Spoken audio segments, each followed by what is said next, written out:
आज माझ्या आत्याने मला चॅलेंज केलं, म्हणे तू नान खटाई बनवून दाखव एकदम सोप्या पद्धतीने, हात न दुखता, आणि ती पद्धत कोणीही वापरली नसली पाहिजे. म्हणलं चल ठीक आहे. म्हणलं मिक्सरचं भांडं घेतलं.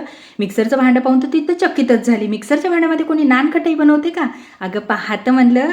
मिक्सरच्या भांड्यामध्ये अर्धा कप साखर टाकली, 3/4 कप मैदा, 2 चमचे बेसन पीठ, 2 चमचे रवा, अर्धा टीस्पून बेकिंग पावडर, चिमूटभर बेकिंग सोडा, चिमूटभर मीठ टाकलं, विलायची टाकून एकदम बारीक फिरवलं. त्यानंतर जेवढी साखर होती ना तेवढंच तूप टाकून घ्यायचं आणि एकदम परफेक्ट बॅटर तयार झालं. दुखला का म्हणलं हात? अगदी 2 मिनिटामध्ये तयार झालं म्हणलं बॅटर, एकदम पेड्यासारखं. वरून तूप टाकण्याचीही आवश्यकता नाही, इतकं परफेक्ट बॅटर तयार झालं. त्यानंतर त्याचे बॉल्स बनवून घेतले. कढई अगोदरच प्रीहीट होण्यासाठी ठेवली होती. आता कढईमध्ये ठेवून फक्त 15 मिनटं बारीक गॅसवर होऊ द्यायचं. 10 मिनिटांनी एकदा चेक केलं की बरोबर व्हायला की नाही. मस्त बरोबर त्याला क्रॅक्स पडले होते.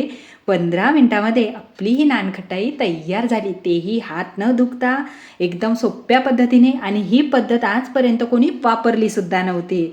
माझ्या आत्याला तर विश्वास बसला. खरंच ही नानखटाई 1 नंबर झाली म्हणे, तोंडात टाकताच विरघळणारी. पण थंड होण्यासाठी खूप जास्त वेळ लागला.